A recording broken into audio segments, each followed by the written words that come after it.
Hi guys, it's Rodney back here again and welcome to yet another episode of my e-newsletter. So the past month has saw a very abnormal market in both the HDB market and the condo market, where prices still continue to rise, but volumes actually fall quite a bit.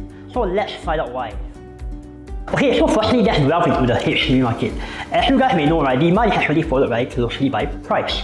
So as demand goes up, naturally price will follow. But the HDB market shows a very abnormal factor in the last month and what actually happened. So actually, if you look at the HDB market, prices have increased for the 24th consecutive month since 2 years ago, but volumes actually fell by quite a bit, almost 1% from the last month. Right. So we look at the non-mature estate, prices actually rise 12.3%, and for the mature estate, right, prices actually rise 10.3% year on year.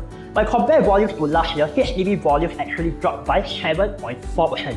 So why is that happening? Let's find out. Alright, so let's take a look at the HDB market. Why is prices still going up despite volumes actually dropping? So actually, there are three main reasons for that. And the first one will be that the HDB market is actually very unassociated with the financial markets. Unlike the private condo segment and also the landed segment, which actually has a direct effect on how the financial markets are performing, the HDB market is a very artificial one. Right? So price movements are mostly controlled by none other than HDB. So if you look at it, if you know that stock market is actually very bearish right now due to the rise of interest rates, but it does not stop genuine home buyers from buying a home. That's number one. So number two, because in the month of June is always the June holidays, right? So the June holidays will actually allow buyers to travel abroad and there will be less activity in the market concurrently. So June normally sees a very quiet month due to the lack of activity as people are actually traveling out of Singapore. And the third factor is that if you recall my e-newsletter episode from 2 months ago, you can see that the current MOP segment is actually very competitive.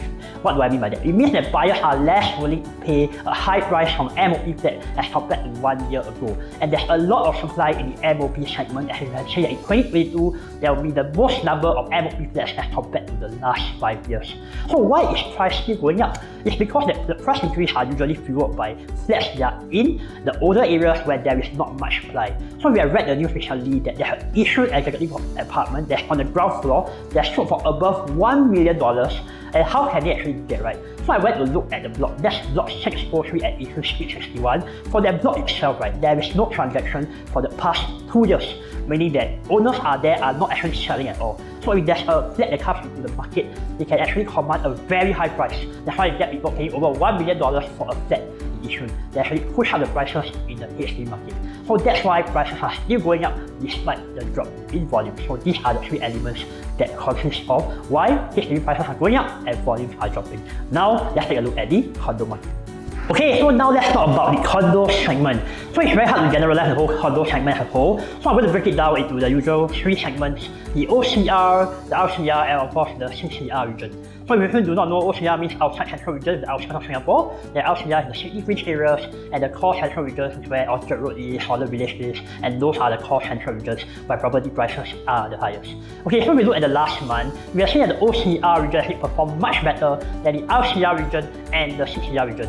So we look in terms of the prices actually increased across the board, but in terms of the OCR region, it increased by 11%, whereas the RCR region by only 8.8%, and for the CCR region, it's only 5.8%. So you're seeing that OCR region price actually increased the most as compared to RCR and the CCR region. So why is that happening, right? So in terms of the volume wise, you can see that in terms of the whole condo transaction, 60% actually lies in the OCR region. So why is the OCR region performing much better than the rest of Singapore? Let's find out. Okay, so let me share with you why the OCR segment always tend to perform better than the RCR and the CCR segment, even when the market is not doing that well, right? Because the OCR segment has a very strong demand support from the HDB upgrader segment, right? It means that in 2022, as I mentioned earlier, there will be the most amount of HDB flats reaching its MOP status, and that will be a very strong source of demand. If you are a condominium that's located in the outskirts where near schools and also transport hubs, and also near many amenities, those condominiums will naturally be more demand-proof. Even when markets are not doing as well, those condominiums will still see demand from HDB upgraders. And secondly, it's also because of the rising levy prices for new launch condominiums. As OCR segment gets more expensive, a lot of people will not be able to afford new launch condominiums in the OCR segment, and that will actually spill over into the resale developments in the OCR region as well, right? So does it mean that if you buy a new launch development, it will be a better option for investment?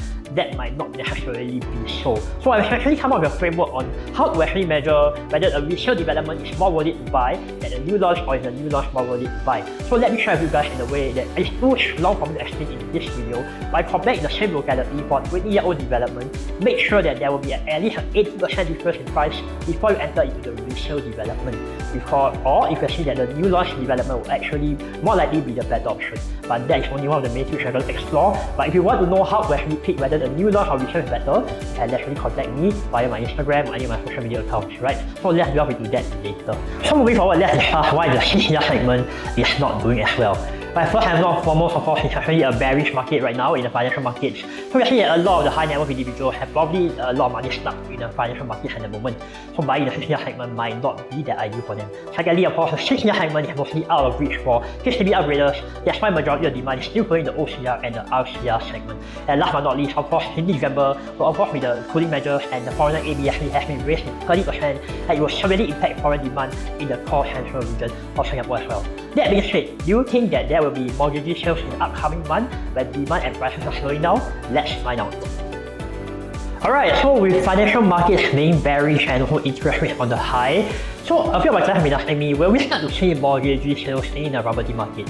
So mortgagee sales meaning that people who are unable to afford to pay their mortgage, and in return the bank actually repossess their house and put it in an auction for people to bid, right? So my perspective is to say that the mortgagee sales might not happen just yet, because the rental market is still very strong, right? If we look in the 6-year region, so previously for 1,100 square feet unit, in 2017 the average rental is about 4.7k. By 2022, it has rose up to about 5k in general, right? In LCR region, similarly for 1,100 square feet unit, it has rose from 3.7k a month to 4k a month.